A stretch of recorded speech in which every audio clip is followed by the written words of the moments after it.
बिस्मिल्लाहिर्रहमानिर्रहीम। अस्सलाम वालेकुम नाज़रीन, आप देख रही हैं टॉक शो। मैं हूं आपका मेज़बान बिलाल बशर। टॉक और टक्कर से मिलकर बनता है टाकरा। एक और नया टाकरा लेकर आपके सामने हाजिर हैं। काफ़ी लंबी मेरी छुट्टी रही। तकरीबन मई के लास्ट में 29 मई को मैंने प्रोग्राम किया था, यानी कि 2 प्रोग्राम थे, एक हुआ एक नहीं हुआ, जिसकी वजह से आज ही मैंने अपनी अपलोड भी किया, माजत भी की। उस वक्त टेक्निकल प्रॉब्लम की वजह से प्रोग्राम ना कर सके। तो फिर कुछ मेरे इम्तहानात आ गए। उसके बाद फिर सिलसिला काफ़ी शशोपंज में था कि हम क्या करें, क्योंकि लोग मुझसे तवक्को रखते हैं कि डिफरेंट हो, कुछ नया हो। तो कुछ नया समझ में नहीं आ रहा था। तो मैं मशहूर हूँ भाई तैयब इफ्तिखार साहब का, कि जिन्होंने मुझे एक बेहतरीन किस्म का मशवरा दिया। और मेरे साथ इस वक्त मौजूद हैं, सीनियर जर्नलिस्ट हैं और इंटरनेशनल लेवल पर अपने तजिए से लोगों को मुतासर कर चुके हैं, कालम भी लिखते हैं, टीचिंग फील्ड में भी हैं, बहुत ही खूबसूरत शख्सियत हैं। आइए उनसे बात करते हैं और उनसे आज के मौजू के हवाले से, मुल्क के हालात के हवाले से बात करते हैं। जी अस्सलाम वालेकुम। वालेकुम अस्सलाम। सबसे पहले तो बहुत शुक्रिया अपने शो में बुलाने के लिए और इतना आपका दिल खोल के तारुफ करने के लिए बहुत शुक्रिया।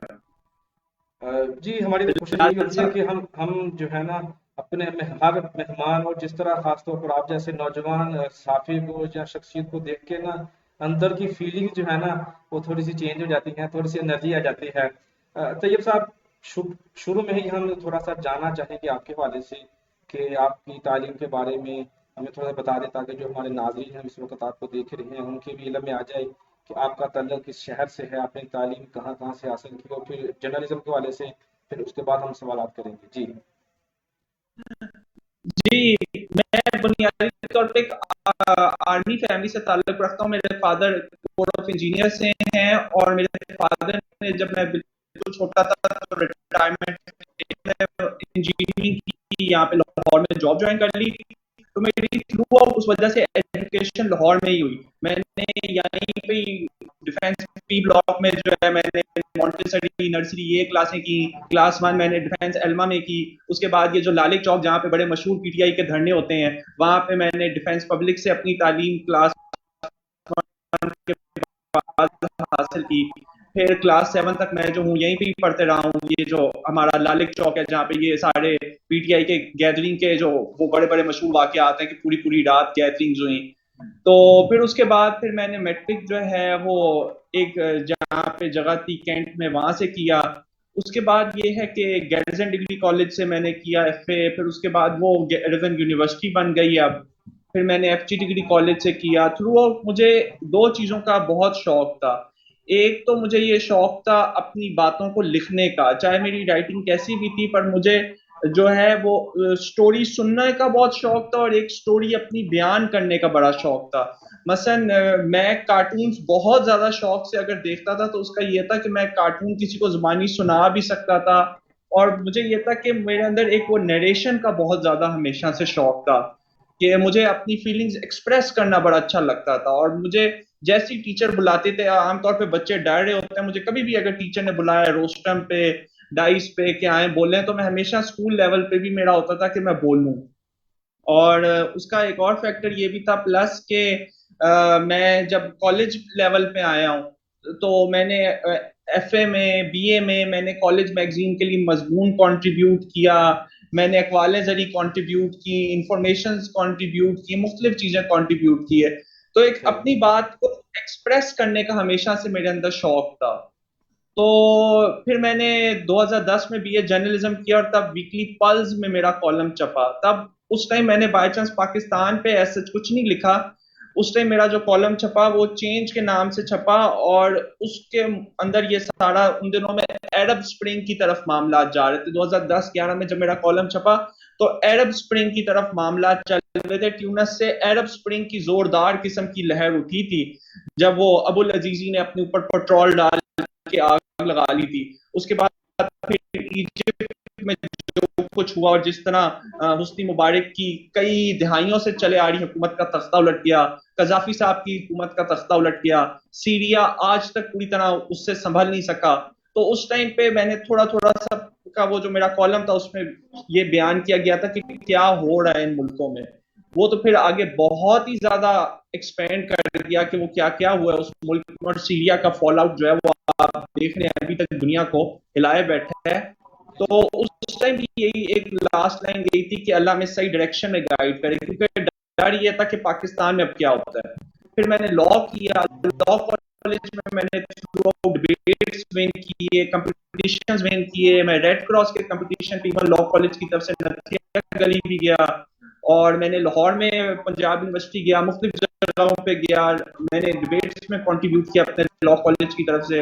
लॉ कॉलेज में भी जब मैं कर रहा था लॉ, तो लोग कहते थे यार तू मीडिया की तरफ जा, तुझे तो मीडिया की तरफ जाना चाहिए, तू बोलता बहुत अच्छा है। मैंने कहा एक कायदे आजम शुरू से आइडियलाइज करता था मैं उनकी ड्रेसिंग को, उनकी पर्सनैलिटी को, उनकी रिफाइनमेंट को चीजों में, तो इस वजह से लॉ का एक शौक मेरा रहा, तो वो शौक मैं पूरा कर रहा हूँ। तो उस टाइम भी लॉ कॉलेज में अल्लाह का शुक्र है मैं बहुत अच्छा ओरेटर था, और लोग मेरा बोलना बड़ा पसंद करते, तो उसकी मैंने ट्रॉफीज आप भी रखी हुई अपने पास। तो ये है कि जब मैंने लॉ कर लिया उसके बाद मैंने एक सीनियर के साथ कुछ अर्सा प्रैक्टिस भी की, लेकिन वो जो एक बोलने का शौक है वो नहीं पूरा हो रहा था। तो फिर मैंने आफ्टर सम टाइम जो है मैंने इस तरफ आ गया मीडिया की तरफ कि मैंने डेली अखबार के दफ्तर एक भाई थे उनके पास जाना शुरू कर दिया, कॉलम निगारी शुरू कर दी। फिर उसके साथ ये था किसी चैनल पे मौका मिला तो चंद दिन थोड़ी सी रिपोर्टिंग कर ली, फिर मीडिया की तरफ लिखने लग गया। फिर मैंने वक्त के साथ मास्टर्स पॉलिटिकल साइंस में किया अपना, वो जो है मैंने वक्त के साथ जो है डिप्लोमा इंटरनेशनल रिलेशंस में पंजाब यूनिवर्सिटी से किया, वहां भी मैं अल्लाह का शुक्र है बोला करता था। और इवन एलएलएम बच्चे, मैं एलएलबी था और एलएलएम बच्चे क्लास में बैठे होते थे और काफी सीनियर लोग बैठे होते थे डिप्लोमा में, तो वो लोग भी मेरा बोलना और स्लाइड्स में मेरा प्रेजेंटेशन करना, रिसर्च करके लाना बड़ा पसंद करते थे। बड़े बड़े सीनियर टीचर्स थे, मतलब मुझे याद है मुराद शाह साहब थे जो कई मुल्कों में पाकिस्तान की एम्बेसी में हाई प्रोफाइल रहे, काउंसलर रहे, मुख्तलिफ जगहों पे रहे, सिंगापुर में रहे, इराक में रहे, अमेरिका में रहे। वो भी मेरा बोलना अल्लाह का शुक्र है बड़ा पसंद करते। तो बस ये एक चीज रही है कि मैंने कुछ शोज भी किए, मैंने बतौर तजिया निगार रमजान शोज में आया, डेफिनेटली मैं आलिम दीन तो हूँ नहीं, तो मैं वैसे जो इस्लामी तारीख के वाकयात जो थे खैरुल कुरून के बाद ताबईन, तबा ताबईन, तबा तबा ताबईन, उसके बाद के जो वाकयात थे उनके ऊपर कुछ ना कुछ बोलता था कि आज फलां तारीख वाला पर्सन ने फलां जंग जीती थी, या आज फलां दिन है तो आज फलां बड़ा वाकया हुआ था, या मलेशिया में रमजान किस तरह मनाते हैं, या इजिप्ट में रमजान किस तरह मनाते हैं, या थाईलैंड में रमजान किस तरह मनाया जाता है, पैलेस्टाइन में किस तरह इस दफा रमजान मनाया जा रहा है। तो मैं रमजान शो में भी एज अ कंट्रीब्यूटर जाते रहा हूँ। फिर क्योंकि मेरे कोई ऑलमोस्ट 5000 के करीब हर वक्त ही दोस्त होते रहते हैं, और मुझे जो नॉन एक्टिव मेंबर्स होते हैं उन्हें अनफ्रेंड करना पड़ जाता है, तो मैं फेसबुक पे भी लिंक्डइन पे भी मैंने एक अच्छा एक्टिव सर्कल रखा है। ट्विटर काफी साल हो गए यूज नहीं किया, क्योंकि फेसबुक पे जरा somehow the other personally feel के ज्यादा क्रिस्प है। तो मैंने अल्लाह का शुक्र है वहां पे भी मैंने डिफरेंट बड़ी डाइवर्स किस्म की ऑडियंस बनाई हुई है। मसलन मेरे जो इस वक्त फेसबुक पे फ्रेंड्स हैं वो थाईलैंड से लेके बेल्जियम तक हैं, और ब्रसल से लेके बर्लिन तक हैं, और तैयब मोरक्को साहब से इसके ऊपर लेके भी आगे कोलंबिया जाकर तक बात है। करेंगे, क्योंकि आपने जैसे शुरू में तारक में कहा कि लोग आपके बारे में कहते हैं कि आप बोलते बहुत अच्छा है, आप बहुत बोलते हैं। तो हमने यकीनी तौर पर हमारे जो नाज़रीन साहब ने देख लिया है कि आप वाकई अच्छा खासा बोलते हैं और बहुत ज़बरदस्त बोलते हैं। तो थोड़ा सा अगर हम बात कर लें कि जर्नलिज्म की और जो मुल्की हालात चल रहे हैं, तो बतौर जर्नलिस्ट आप जो इन हालात को ओवरऑल अगर इसका पस मंजर पेश करना चाहें या हालात हाजरा को अगर डिस्क्राइब करना चाहें तो किस तरह करेंगे आप? मैं बुनियादी तौर पे एक पाकिस्तानी की हैसियत से और बतौर एक यंगस्टर की हालत में ये देखूंगा कि मैंने एज अ यंगस्टर मैंने इन चीजों को अवॉल्व होते देखा है। The way ji how things are today मैंने इन चीजों को अवॉल्व होते देखा है। मतलब मुझे याद है मैं फर्स्ट ईयर का स्टूडेंट था, तो हमने पेपर्स वगैरह दे लिए थे, छुट्टियां चल रही थी, तो रैंडमली मैं एक दिन अपने घर आया हूँ साइकिल पे, तो आगे अंधेरा था, तो फोन आया कि सुना बेनजीर भुट्टो साहिबा धमाके में जख्मी हुई है। तो आगे टीवी ऑन किया है तो आगे खबर थी कि जी बेनजीर भुट्टो साहिबा ये शहीद हो गई हैं। तो दैट वाज शॉकिंग कि कभी सोचा नहीं था कि बेनजीर भुट्टो साहिबा जो है वो एक अननेचुरल डेथ उनकी होगी, लेकिन दैट वाज समथिंग जो हमारे सामने हुई। फिर हमने उसके बाद देखा किस तरह मुल्क में हंगामे हुए, किस तरह फिर अनसर्टेनिटी रही, किस तरह फिर एक केओस रहा, फिर किस तरह जदाई साहब की प्रेस कॉन्फ्रेंस की वजह से फिर वो चलो बात आगे चली के उनकी सिंपैथी वेव आई, पीपल्स पार्टी पावर आई, हमने 5 साल पीपल्स पार्टी देखी, फिर हमने 5 साल मुस्लिम लीग नून देखी, फिर हमने पीटीआई भी देखी, तो हमने डेमोक्रेटिक हालात को एक तरह से अवॉल्व होते हुए देखा है कि हमारे यहाँ जितनी भी डेमोक्रेसीज रही है वो बहुत स्मूथ नहीं रही। इनफैक्ट अगर ये कहा जाए कि हमने पार्टीशन की जो डेमोक्रेसी थी कि हम लोगों ने लर्न नहीं किया कि एक गवर्नमेंट का स्टेबल रहना, एक गवर्नमेंट का अपनी पॉलिसीज पे कंसिस्टेंट रहना कितना कुछ जरूरी है। तो मैं समझता हूँ जिस तरह पार्टीशन के बाद हमारे साथ प्रॉब्लम्स हुए थे, या जिस तरह 70s के डेकेड्स में सियासतदानों की आपस में नहीं बनी थी और जिस तरह 90s में नहीं बनी थी, तो मैं समझता हूँ कि हमारे यहाँ पॉलिटिकल कोएग्जिस्टेंस ना होने की वजह से एक स्टेबल माहौल नहीं रह सकता। और मैं बतौर एक ऐसा शख्स जिसने सारा यूथ के साथ, मेरे दोस्त यंग हैं क्योंकि मैं सारा यूथ के साथ मैंने अपना टाइम देखा है, मैंने होम ट्यूशन भी पढ़ाई हैं, मैंने स्कूल में भी पढ़ाया है, मैंने काफी ये चीजें देखी हैं। मैंने ये नोट किया सोसाइटी में बिलाल साहब के पोलराइजेशन बहुत ज्यादा हो गई है, डिवीजन बहुत ज्यादा हो गई है। मसलन सारा सारा दिन लोगों ने कानों में टूटियां लगाई हुई हैं और सुने जा रहे हैं, सुने जा रहे हैं, सुने जा रहे हैं, एक ही साइड को सुन रहे हैं। रिजिडिटी बहुत ताड़ी हो गई है लोगों के ऊपर, लोग वन ट्रैक वन साइडेड बहुत हो गए हैं। पोलराइजेशन इस तरह की हो गई है कि आपको आपके मुखालिफ की बात किसी दुश्मन की बात लगती है, आप ये नहीं सोचते कि ये शायद नेक नियति में बात कह रहा हो, आप बिल्कुल उसे दुश्मन समझ बैठते हैं। तो मैं जाती तौर पे इस चीज को बहुत ज्यादा फील करता हूँ कि पाकिस्तानी सोसाइटी एक तो स्टेबल नहीं रही, और दूसरा विद इन जर्नलिज्म भी हमने देखा है कि हमारे यहाँ आपने देखा होगा कि मुख्तलिफ मीडिया ग्रुप्स आपस में डिवाइड हो गए हैं, एक दूसरे के पेट्रियोटिज्म पे शक किया जा रहा है, एक दूसरे की सिंसेरिटी पे शक किया जा रहा है। तो ये हालात अच्छे नहीं हैं। जो चीज अच्छी है कि वो ये है कि मीडिया एक्सपेंड बहुत कर गया है, हर हाथ में लोगों के मीडिया की एक रीच है, हर हाथ में एक इंफॉर्मेशन का सोर्स है, और पाकिस्तान के तकरीबन तमाम छोटे छोटे इलाकों में अखबारात खुल गए हैं, यूट्यूब चैनल्स खुल गए हैं, सेटेलाइट चैनल्स खुल गए हैं। ये अच्छी चीज है कि डेफिनेटली पाकिस्तान का हर इलाका दूसरे इलाके से इंटरकनेक्टेड हो गया है। और जो बहुत ज्यादा जरूरी चीज ये है कि चाहे इंसान को कोई एंकर, कोई कॉलम निगार, कोई कितना भी अच्छा लगे, मुसन्निफ हो, शायर हो, इंसान चीजों को काउंटर चेक जरूर करे, वेरीफाई जरूर करे, क्योंकि आप भी इंसान है, मैं भी इंसान हूं, हम दोनों से कोई ना कोई गलती हो सकती है। ये नहीं कि हम जानते बूझते अगले को धोखा दे रहे हैं या झूठ बोल रहे हैं या फरेब में मुब्तला कर रहे हैं। हम इंसान है, हो सकता है हमें खुद वो बात ना सही पता हो। ऐसे ही बिल्कुल सही है। अगर खान साहब की बात करें, खान साहब का बयानिया अभी अरूज पर है।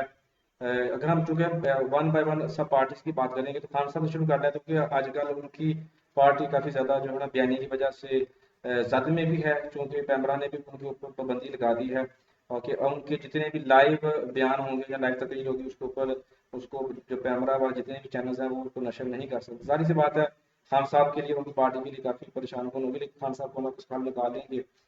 इस हवाले से आप क्या कहेंगे कि जो खान साहब इस वक्त कहाँ पर खड़े हैं? देखिए, बुनियादी तौर पे ये है कि इमरान खान साहब हमारी लाइफ टाइम की सबसे पॉपुलर शख्सियत है। मसलन हमने जुल्फ़िकार अली भुट्टो साहब का नहीं देखा, हमने बानी पाकिस्तान मोहम्मद अली जिन्ना का दौर नहीं देखा, हमने इल्लामा इकबाल या मोहम्मद अली जौहर या सैयद अहमद खान का नहीं दौर देखा। लेकिन बुनियादी तौर पे मैं समझता हूँ कि उनका जो करिश्मा है वो बहुत ज्यादा है। यू में एग्री विद हिम, यू में डिसएग्री विद हिम, लेकिन कुछ ऐसी शख्सियात होती हैं जिनकी वो बात जो होती है वो सोने में और डायमंड में तोली जाती है, गोल्ड और डायमंड में जो होती है उसकी वर्थ लिखी जाती है। अब आप देख लें, पिछले दिनों तारिक जमील साहब के साथ मुलाकात में जो इमरान खान साहब ने शर्ट पहनी हुई थी, जी जी उस शर्ट की सेल कितनी को ज्यादा बढ़ गई है।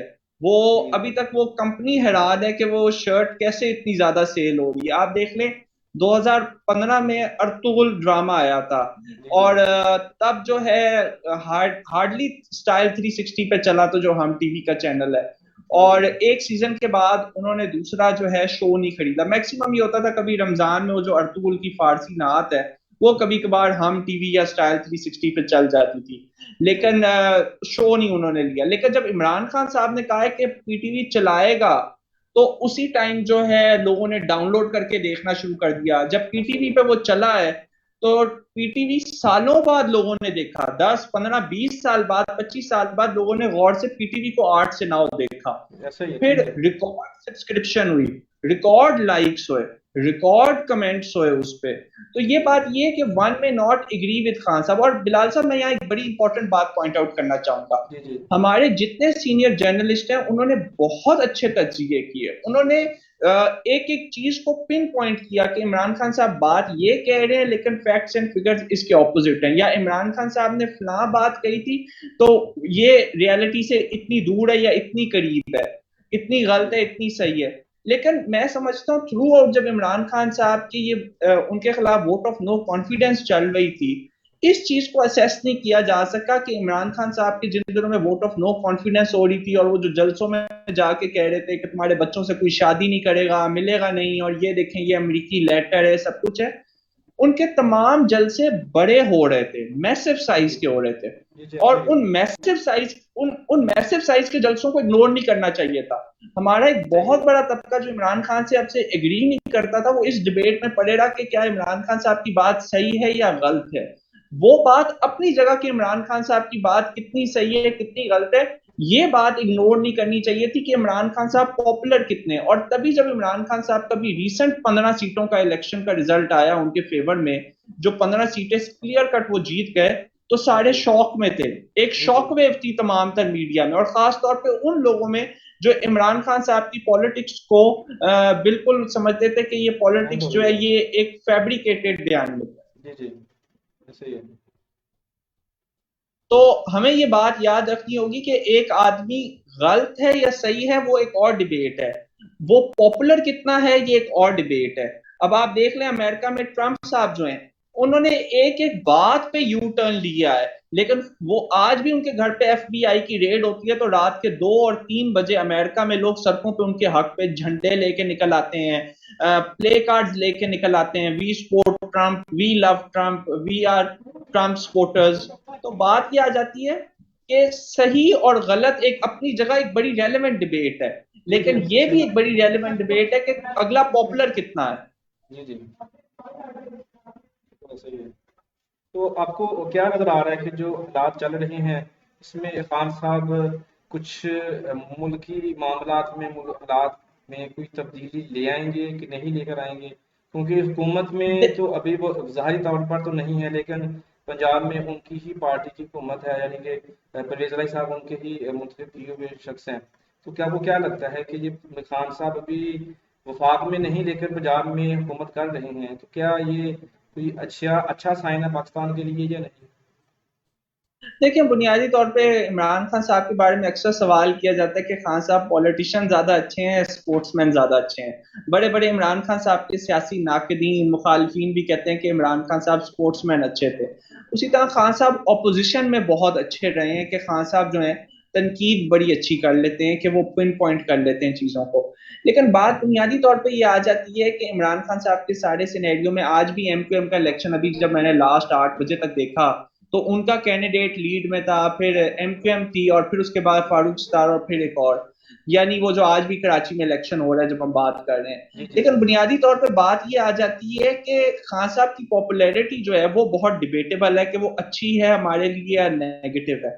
बसन इंडिया में प्राइम मिनिस्टर मोदी की हुकूमत के 6 7 साल बाद बहुत से इंडिया के अंदर और बाहर इस चीज पे जर्नलिस्टों ने कॉलम लिखे, ब्लॉग लिखे कि is Modi popularity good for India.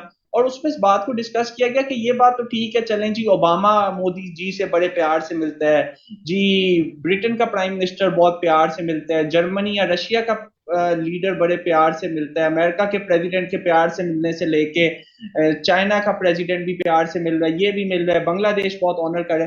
लेकिन उन्होंने कहा डिपेंड ये करता है कि इंडिया को उसका कितना फायदा हुआ, कितनी इंडिया में नई जॉब्स जी जी, क्रिएट हुई, कितना जाहिर सी बात है। बिजनेस फ्लरिश हुआ। जी जी, तो तब्दीली हमारे हुई यहाँ है। भी ये बात बहुत, जी, हमारे यहाँ भी ये बात बहुत डिपेंड करती है कि ठीक है, इमाम मस्जिद अक्सा ने इमरान खान साहब की तारीफ की, अच्छी बात है, पाकिस्तान के लिए एक अच्छी बात है। जी जी मलेशिया के सदर वजीर आजम ने बड़ी तारीफ कर दी, फलां मुल्क के सदर वजीर आजम ने बड़ी तारीफ कर दी, फलां टीवी एक्टर ने कनाडा के या जापान के बड़ी तारीफ कर दी, आर्नल्ड श्वार्ज़नेगर ने इमरान साहब के हक में अपनी वीडियो जारी कर दी। लेकिन सवाल ये पैदा होता है कि इमरान खान साहब की जितनी भी हुकूमत रही केपी में या फेडरल में, उसका पाकिस्तान को कितना फायदा हुआ, वो एक बहुत डिबेटेबल चीज है। क्योंकि आप देखें, इमरान खान साहब ने असद उमर साहब को एक तरह से फ्रंट पे रखा कि ये मेरी क्रेडिबिलिटी है, ये मैं आपको पेश कर सकता हूँ, असद उमर साहब है। लेकिन बाद में इमरान खान साहब ने जो वजारत खजाना का कलमदान है वो जो है दे दिया हफीज शेख साहब को, शौकत तरीन साहब को।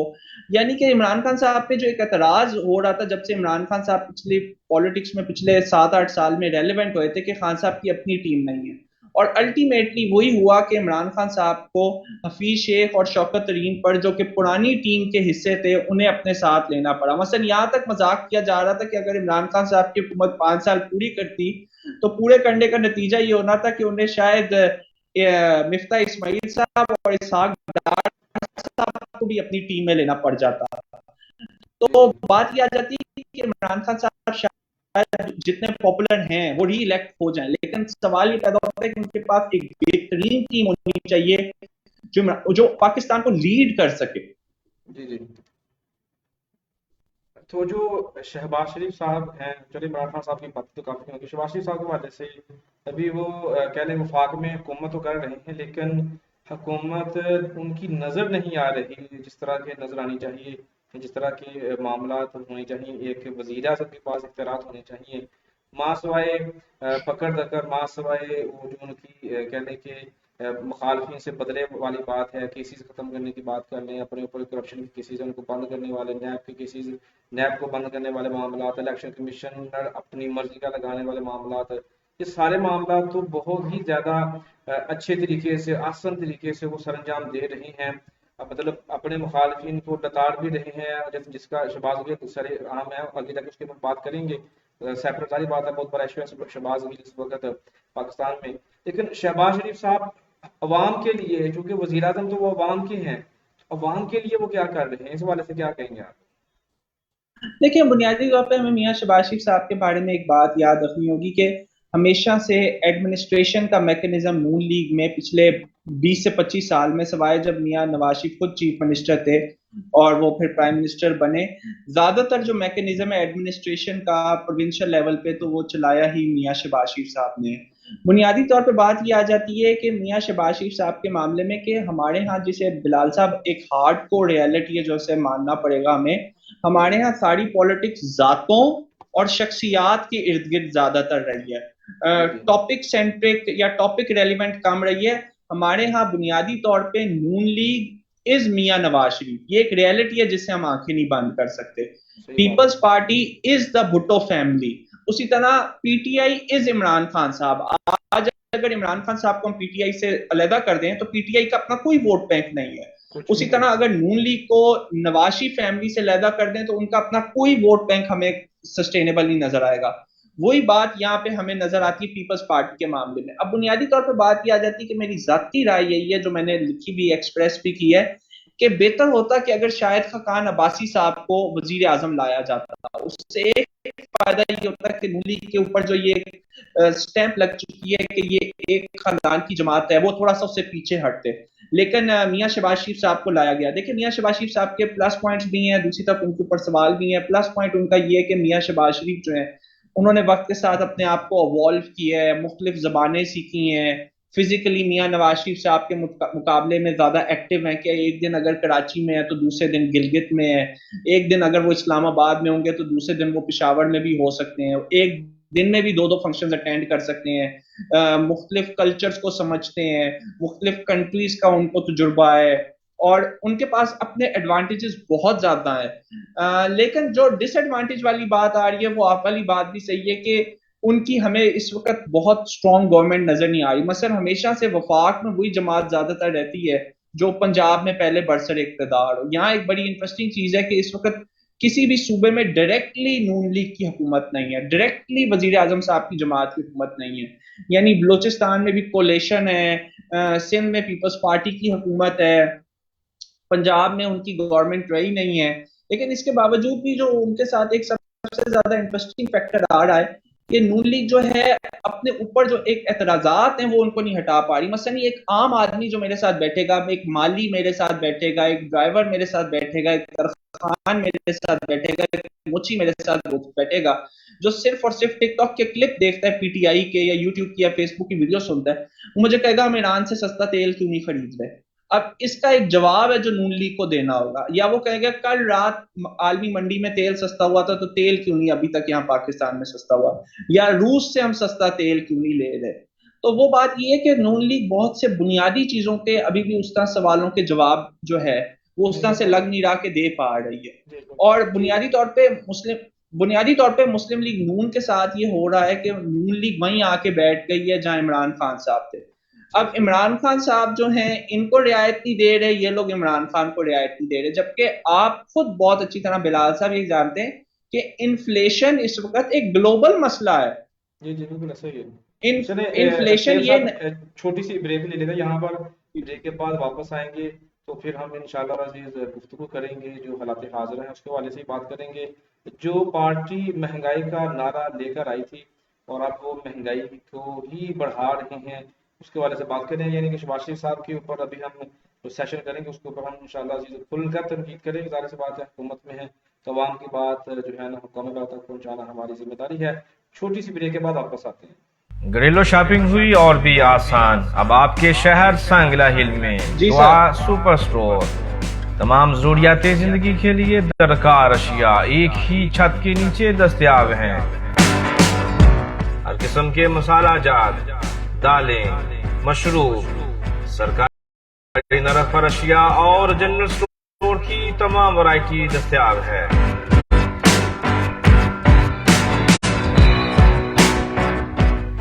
नींद, शादी ब्याह और दीगर तकरीबात के लिए सामान नहायत कम कीमत पर भी दस्तयाब है।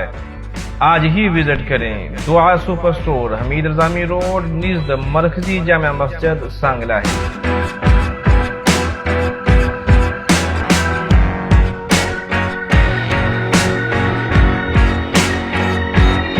राइटर मोहम्मद यासीन अली नवाज।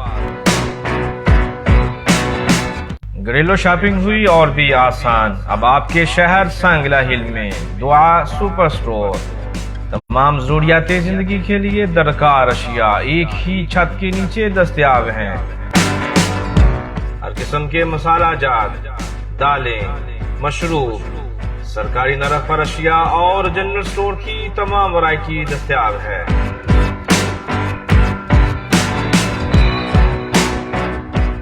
नींद, शादी ब्याह और दीगर तकरीबात के लिए सामान नहायत कम कीमत पर भी दस्तयाब है।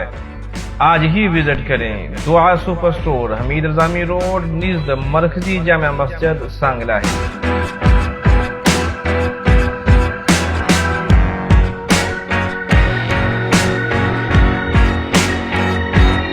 राइटर मोहम्मद यासीन अली नवाज।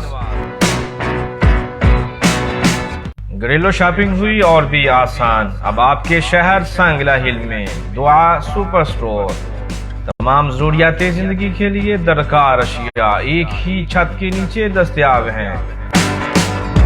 हर किस्म के मसाला जात, दालें, मशरूब, सरकारी नरक पर अशिया और जनरल स्टोर की तमाम वैरायटी दस्तयाब है।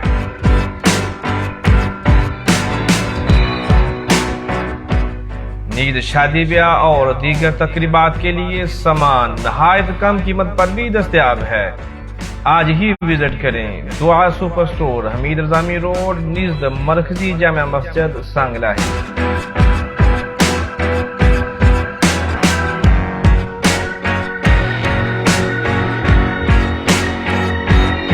राइटर मोहम्मद यासीन अली नवाज। घरेलू शॉपिंग हुई और भी आसान अब आपके शहर सांगला हिल में दुआ सुपर स्टोर। तमाम जरूरियात जिंदगी के लिए दरकार अशिया एक ही छत के नीचे दस्तयाब हैं। हर किस्म के मसाला जात, दालें, मशरूब, सरकारी नरक पर अशिया और जनरल स्टोर की तमाम वैरायटी दस्तयाब है।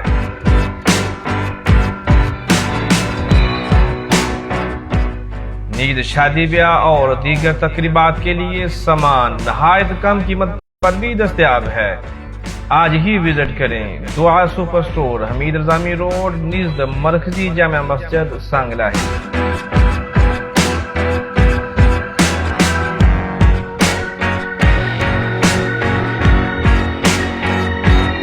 राइटर मोहम्मद यासीन। जी बिस्मिल्लाहिर्रहमानिर्रहीम, अस्सलाम वालेकुम। वेलकम बैक नाजरीन। ब्रेक से पहले हम गुफ्तगू कर रहे थे तैयब इफ्तिखार साहब से, जो कि नौजवान सहाफ़ी हैं और लाहौर से उनका तल्लुक़ है। तालीम कहाँ से हासिल की और उन्होंने किस शौक़ की बिना पर जर्नलिज़्म को चुना। हर शख्स उनके बारे में कहता था कि तुम कहानी अच्छी लिख लेते हो, अच्छी एक्सप्लेन कर लेते हो, अच्छी कहानी सुना लेते हो, अच्छा बोलते हो, अच्छा लिखते हो। तो ये सारी जब खूबियाँ हों तो फिर इंसान जो है अच्छा सहाफ़ी बन सकता है, वगरना तो नाम नहाद लातदार सहाफ़ी पाकिस्तान में मौजूद हैं, हर शहर में मौजूद हैं। मेरे साथ मौजूद हैं नौजवान सहाफ़ी तैयब इफ्तिखार साहब। ब्रेक से पहले हम बात कर रहे थे तैयब इफ्तिखार साहब के साथ इमरान खान साहब के हवाले से काफ़ी बातें हुई। पहले तो ऐसे लगना शुरू में कि शायद तैयब इफ्तिखार साहब यही कहने लगे हैं कि जी मेरे तो अभी भी वज़ीर आज़म इमरान खान हैं, लेकिन फिर भी उनके ऊपर तनकीद की उन्होंने कुछ अल्फाज कहे। शहबाज शरीफ साहब के हवाले से उन्होंने तारीफ भी की और तनकीद के हवाले से बात करेंगे। महंगाई एक ऐसा मसला है तैयब भाई कि जो कि काफ़ी मुश्किल हो चुका है। तैयब साहब, महंगाई का मिशन लेकर, महंगाई भगाओ मिशन लेकर पाकिस्तान तहरीक इंसाफ के खिलाफ तहरीक अदम एतमाद PTM लेकर आई, और जब वो कामयाब हुई तो उन्होंने महंगाई की भरमार कर दी। क्या कहेंगे इस हवाले से? बुनियादी तौर पे हमारे साथ जो बिलाल साहब एक इशू है, हमारे पॉलिटिशियंस होमवर्क ज्यादातर अपना करते नहीं है। मसलन बहुत से लोग पहली दफा ये इलेक्ट होते हैं और नेशनल असेंबली में आ जाते हैं, उन्होंने कभी जिंदगी में अखबार नहीं पढ़े होते, कभी पॉलिटिकल साइंस की किताबें नहीं पढ़ी होती। उन्होंने तो खैर अपनी किताबें जो टेक्स्ट की होती हैं वो नहीं गौर से पढ़ी होती, गाइड्स पढ़ के पास हुए होते हैं। कई ऐसे लोग हैं, मैं सबको नहीं कह रहा, जी क्योंकि बड़े बड़े रिफाइंड पॉलिटिशियंस पाकिस्तान में मौजूद हैं, लेकिन ज्यादातर हैं। मेजोरिटी हमें यही नजर आता है कि लोगों को ये नहीं पता होता कि पाकिस्तान के जो बनने का प्रोसेस है वो क्या था, या पाकिस्तान जब 71 में टूटा है तो उसके क्या कॉजेस थे, मुख्तलिफ चीजें आ जाती हैं। जी जी मैं जिस चीज को बार बार समझता हूँ नून लीग के साथ जो हो रही है, कि नून लीग एक तो इस चीज को कन्विंस करे अवाम को कि इन्फ्लेशन एक ग्लोबल इशू है। मसलन मैं अभी पिछले 2 हफ्ते से गूगल के ट्रेंड्स को मैं देख रहा हूँ, और जी गूगल के ट्रेंड्स ये शो कर रहे हैं कि अगर इस वक्त ये साबित हो जाए कि ईरान न्यूक्लियर डील होगी, वेस्ट और ईरान के दरमियान अगर मामला सेटल हो जाएंगे, तो आलमी मार्केट में गोल्ड और ऑयल सस्ता हो जाएगा। तो इट्स नॉट लाइक कि हम लोग गवाला मंडी से या गवादर मंडी से या कहीं सब्जी मंडी से तेल खरीद रहे हैं, हम आलमी मंडी से तेल खरीद रहे हैं। तो जी जी नून लीग को बुनियादी तौर पे चाहिए कि अपने फेसबुक अकाउंट, ट्विटर अकाउंट्स, अपने जब शोज पे उनके पॉलिटिशियंस आए तो स्टैटिस्टिक्स सामने लेके आए। मसलन ब्रिटेन में 38 इयर्स का महंगाई का रिकॉर्ड टूटा है, अमेरिका में 42 इयर्स का महंगाई का रिकॉर्ड टूटा है, ताइवान जैसे मुल्क में जहां आवाम को सब्सिडीज दी जाती हैं वहां इन्फ्लेशन बढ़ी है, बांग्लादेश में पहली दफा उनका टका जो है वो गिरा है, बांग्लादेश में बकायदा अनाउंस हुआ है कि कितने कितने घंटे सुबह में और रात में लोड शेडिंग होगी। नेपाल के हालात हमारे सामने है, श्रीलंका के हालात हमारे सामने है, लेओस के हालात हमारे सामने है। तो हमें देखना होगा। अब पिछले दिनों नेपाल और भूटान ने यह कहा है कि हमारे मुल्क में इंपोर्टेड चीजों के ऊपर बैन लगाए। तो हमारे यहाँ बुनियादी तौर पे नून लीग का जो एक काम है कि वो मासेस को काम डाउन करे। एक अच्छा हुक्मरान जो होता है उसकी क्रेडिबिलिटी होती है कि अवाम उस पर ट्रस्ट करती है। जो लीडरशिप की क्रेडिबिलिटी है वो हमें नजर आती है कि भाई हमारा लीडर कह रहा है तो सच कह रहा है। अगर वो कह रहा है कि वो भी जमीन पे सो रहा है तो वो भी जमीन पे सो रहा है, तो हम भी जमीन पे सो जाएंगे। अगर लीडरशिप की क्रेडिबिलिटी ना हो, अगर टैक्स पेयर को लगे कि मेरे पैसे पे हुक्मरानों ने सिर्फ पार्टी टाइम एंजॉय करना है, तो वो फिर टैक्स देते हुए फिर बचेंगे, टैक्स अवेजन की तरफ जाएंगे। हमारे यहाँ बुनियादी तौर पे चाहे इमरान खान साहब की हुकूमत हो या मुस्लिम लीग नून की हुकूमत हो, उसको अवाम को एजुकेट करना बहुत जरूरी है कि कंटेम्प्रेरी माहौल कैसा है। और ये एक बहुत बड़ा फैक्टर है कि जब हम ऑपोजिशन में होते हैं हम कहते हैं तनकीद बढ़ाए तनकीद, तनकीद बढ़ाए तनकीद करो, तनकीद बढ़ाए इस्लाह हम बहुत कम करते हैं, तनकीद बढ़ाए तनकीद हम बहुत ज्यादा करते हैं। उसमें हम आवाम का क्लैप भी इंजॉय करते हैं, उसमें हम वोट भी ले लेते हैं, लेकिन जब हम पावर में आते हैं हमें सब कुछ फेस करना पड़ता है। मसलन इमरान खान साहब जो हैं, उन्होंने आईएमएफ के पास कहा था मैं नहीं जाऊंगा, नहीं लेकिन उन्हें जाऊंगा, आईएमएफ के पास बस जाना पड़ा। लेकिन उन्हें जाना पड़ा। जी तो जी। वही चीज हमें नजर आती है कि मुस्लिम लीग नून की जो हुकूमत है वो इस वक्त हमें नजर आ रहा है कि कॉम्प्रोमाइजेस कर रही है। और बुनियादी तौर पे एक बात ये आ जाती है कि हुक्मरानों को आवाम को समझाना जरूरी है कि पाकिस्तान को अल्टीमेटली एक कंज्यूमर सोसाइटी के अपने एक वो जो माइंड सेट है उससे निकलना पड़ेगा। हर 6 महीने बाद नया मोबाइल लो, हर 6 महीने बाद नया लैपटॉप लो, साल 2 साल बाद नई गाड़ी लो, इंपोर्टेड कॉफी पियो, इंपोर्टेड मेकअप यूज करो, इंपोर्टेड खाने का, हर चीज इंपोर्टेड।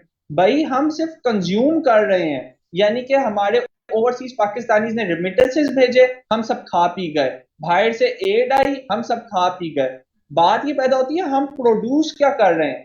मसलन जिस तरह एक दफा 2019 में एनालिसिस हो रहे थे बाय द एंड ऑफ 2019 कि इतना तो शायद काशगर से लेके गिलगित से लेके गवादर तक की सड़कों का खर्चा ना हो जितना पाकिस्तानियों ने लैपटॉप्स और टैबलेट्स और आईपैड्स और ये चीजें जो है बाहर से चाइना से मंगवा ली हैं। तो वो बात ये आ जाती है कि पाकिस्तानी सोसाइटी को भी रियलाइज करना पड़ेगा कि भाई यहाँ पे कोई तेल के या सोने के ढेर नहीं लगे हुए। और बुनियादी तौर पे हुक्मरानों को भी ये अपनी शाह खर्चियां खत्म करनी होगी, एक एक दो दो गाड़ी पे उतरना आना पड़ेगा, ये बड़े बड़े घरों से उतरना पड़ेगा। मतलब बिलाल साहब आप खुद सोचें, खान साहब एक अल्हम्दुलिल्लाह बहुत बड़े घर में रहते हैं, मियां मोहम्मद शहबाज शरीफ साहब एक बहुत बड़े घर में रहते हैं, उसी तरह बिलावल भुट्टो जरदारी साहब एक बहुत बड़े घर में रहते हैं। वो जब मेरे और आप जैसे लोगों के लिए लेजिस्लेशन अगर पूरी दयानतदारी से भी करें तब भी उनके लिए हमारे शूज में उतर के आना बहुत मुश्किल है। 5 मरले के लोग और 10 मरले के लोग और मेजोरिटी पाकिस्तानी 7 और 8 मरले के घरों में किस तरह रहते हैं ये उनके लिए सोच पाना बहुत मुश्किल है। सही बात है। ये फैक्टर आ जाता है हमारे साथ कि हमारे हुक्मरानों का डिस्टेंस बहुत ज्यादा है। वो जो कहते हैं ना भुट्टो, जी जी। लेकिन अगर हम ये जो महंगाई के वाले से आपने इंटरनेशनल लेवल की बात की है कि इंटरनेशनल मार्केट में ये हालात हैं, इसमें इस पे काफ़ी प्रोग्राम्स मैं पहले कर चुका हूँ। अक्टूबर नवंबर से मैंने स्टार्ट किया और फिर मतलब यानी कि मई तक मैंने प्रोग्राम्स में महंगाई के वाले से बात की, बल्कि अप्रैल से पहले पहले तक महंगाई के वाले से प्रोग्राम करता रहा हूँ। जब से ये हुकूमत आई है तो फिर महंगाई को प्रोग्राम करने हमने छोड़ दी, क्योंकि इन्होंने तो आते ही अनएक्सपेक्टेड अनबिलीवेबल महंगाई का जो लेवल है ना वो इन्होंने बना दिया है। पेट्रोल के हवाले से बात कर लें या फिर बिजली के हवाले से बात कर लें, खान साहब भी ये बात करते रहे हैं, जो बात है ये सब आप कर रहे हैं, खान साहब के चाहने वाले भी यही बात करते रहे हैं। मेरे महंगाई से रिलेटेड जितने भी प्रोग्राम्स थे तकरीबन मैंने यहाँ अमेरिकन जो लोग अमेरिकन बेस्ड हैं जो उनसे भी प्रोग्राम किए हैं, तो अमेरिका में भी यही महंगाई देखी, फिर जर्मन वालों के साथ प्रोग्राम किया, जर्मन भी यही देखी, गल्फ वालों से बात की, तो हर एक कंट्री में महंगाई हुई। लेकिन पाकिस्तान में भी महंगाई हुई लेकिन कम हुई। अगर हम खान साहब के तौर को मुवाजना करें शहबाज शरीफ साहब के ये 3-4 महीने के दौरानिए को, या खान साहब के पिछले 4-5 महीने ले लें या ये 4-5 महीने ले लें, तो हम तो जमीनों आसमान का फर्क देख रहे हैं। खान साहब तो एक अनाड़ी थे, शहबाज शरीफ तो एक खिलाड़ी हैं। महंगाई के हवाले से तो अवाम को बहुत ही ज्यादा मुश्किलात का सामना करना पड़ा है। ये महंगाई कंट्रोल कब और कैसे होगी, इस हवाले से क्या कहेंगे आप?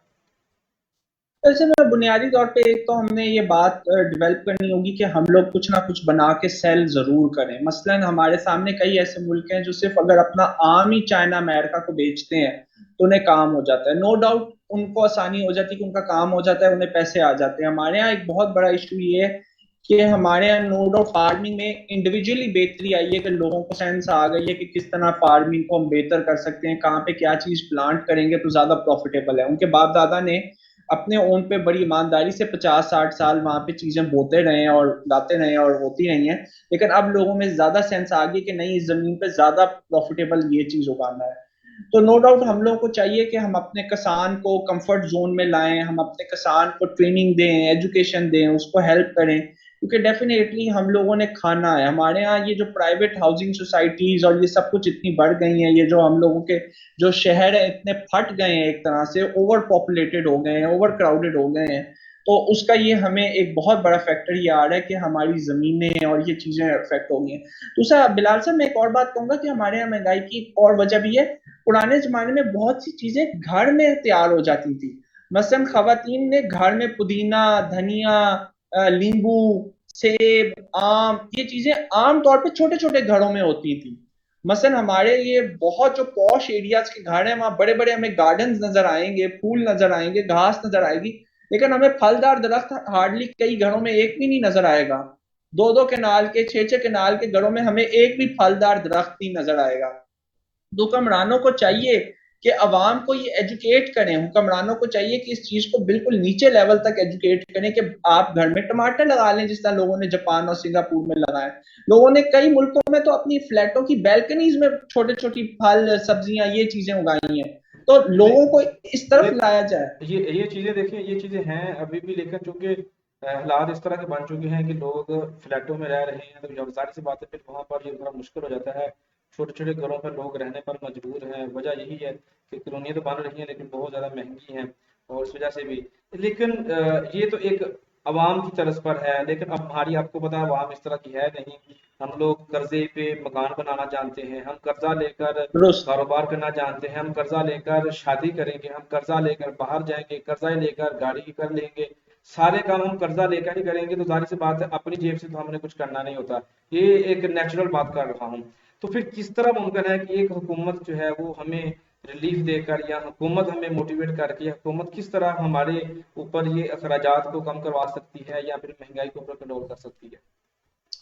देखिए, बुनियादी तौर पे तो बात ये है कि हुकूमत को चाहिए कि अपनी गलतियों से सीखे। अभी ये बहुत तनकीद हुई है ये जो 14 अगस्त का शो हुआ है, कि भाई आप 14 अगस्त का शो करें, बिल्कुल करना चाहिए, आप सही कह रहे हैं, होनी चाहिए सेलिब्रेशन।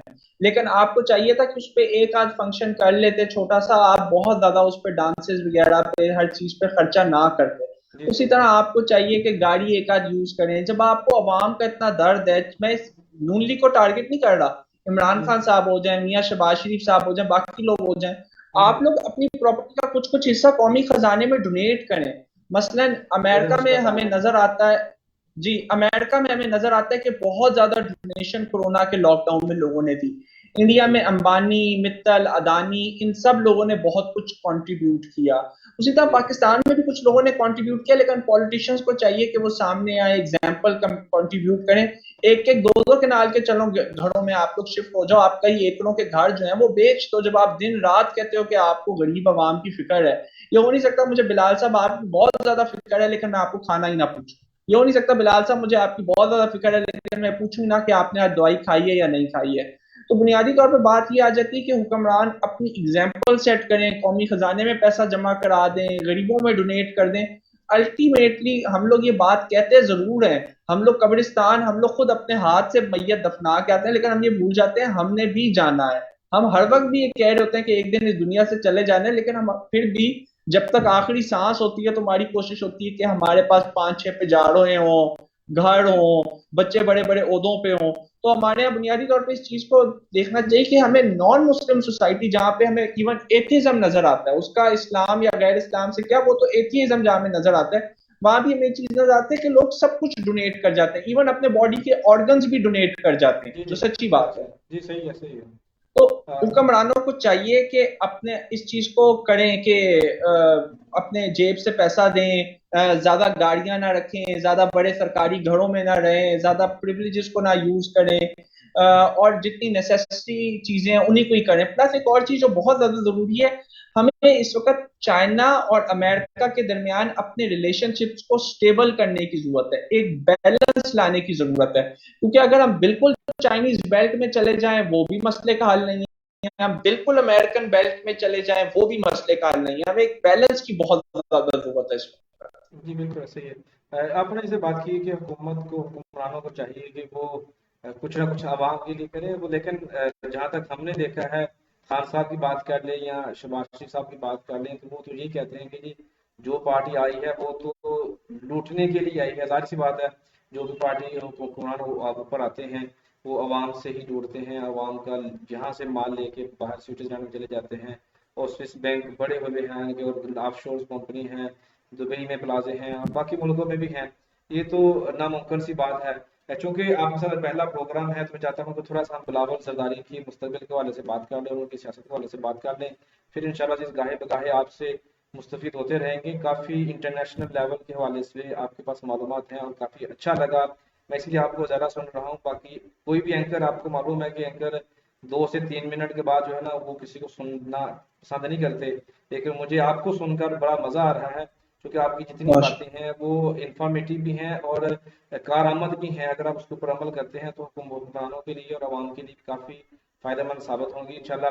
बिलावल जरदारी की हम बात करें, अगर हम काफी मेच्योर हो चुके हैं, उनके ऊपर काफी बातें भी होती हैं, मजाक भी उड़ाया जाता है। और खान साहब तो बड़े मजमे में, बड़े जलसे में भी बिलावल जरदारी की नकलें उतारने में कह लें कि बिल्कुल आड़ महसूस नहीं करते। बिलावल जरदारी साहब भी वजीर खारजा हैं, क्या कहेंगे इस हवाले से, किस कदर सियासत में मेच्योर हो चुकी हैं और मुस्तकबिल उनको आप क्या वजारत उलमा पे देख रहे हैं या नहीं?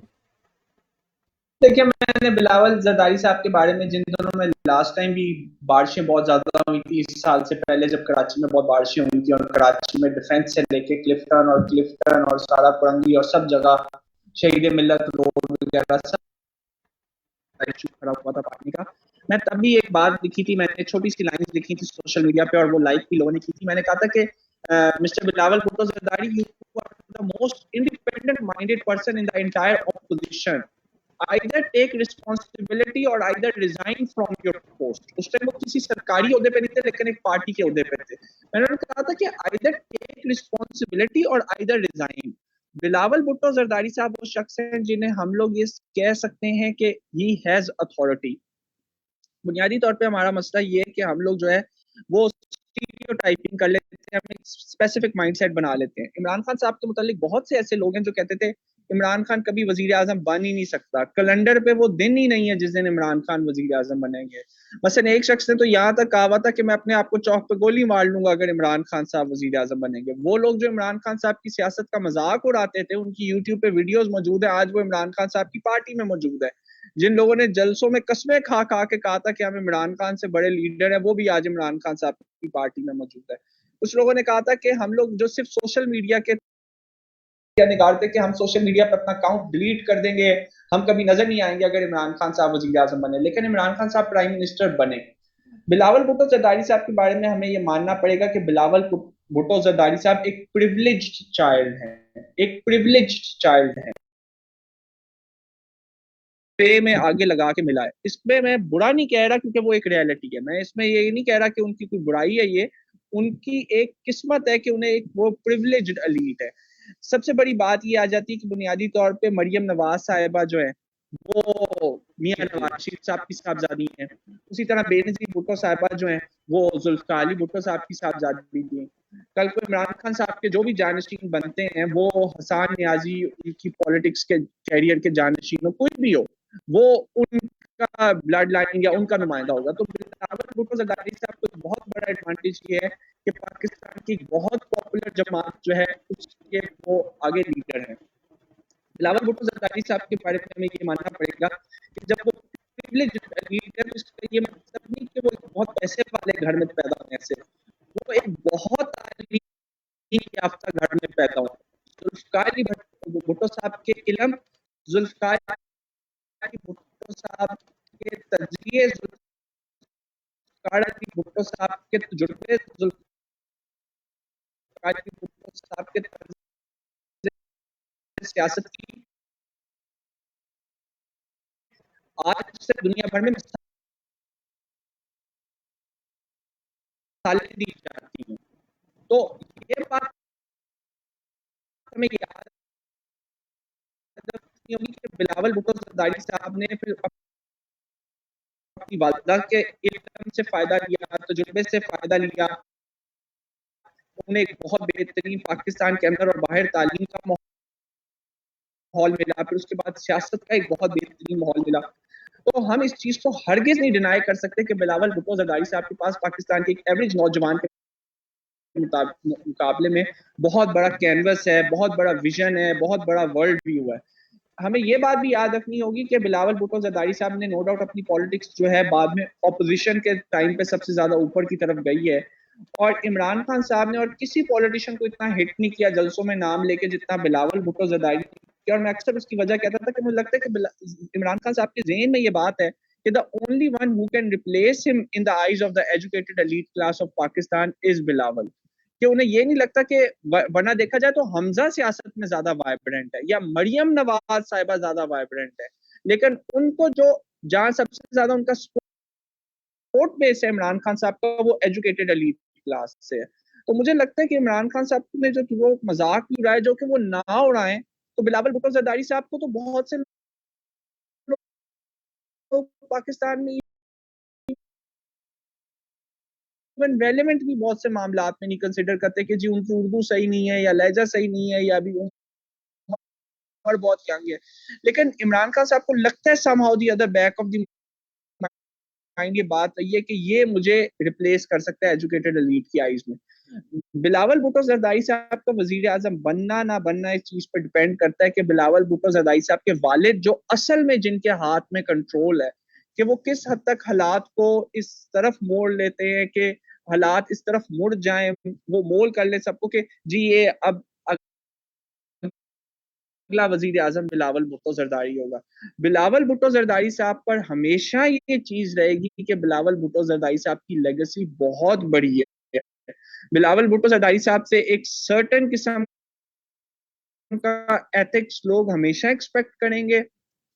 और ये बात हमें पाकिस्तान की सारी सियासत में इस वक्त याद रखनी होगी कि पाकिस्तान में हेरिडिटरी पॉलिटिक्स जो है वो बहुत ज्यादा स्ट्रॉन्ग है। ऑल्दो हमारी नेबरिंग कंट्री इंडिया में गांधी फैमिली जो है वो राहुल गांधी को कई सालों से आगे लाना चाह रही है, प्रियंका गांधी को कई सालों से आगे लाना चाह रही है, लेकिन नहीं ला पा रही। बांग्लादेश में इस वक्त खालदा जिया साहिबा की हुकूमत के मुकाबले में शेख हसीना वाजिद साहिबा की हुकूमत है, लेकिन क्या शेख हसीना वाजिद साहिबा के आगे बच्चों में हुकूमत चलेगी? That is a question mark. तो हमें देखना होगा कि पाकिस्तान की हद तक तो फिलहाल हेरिडिटरी पॉलिटिक्स बहुत स्ट्रॉन्ग है। हमें मोनस इलाही साहब नजर आते हैं परवेज इलाही साहब के बाद, हमें परवेज खटक साहब के बाद इब्राहिम खटक साहब हमें नजर आते हैं, हमें आरिफ अलवी साहब के बाद अवाब अलवी साहब नजर आते हैं।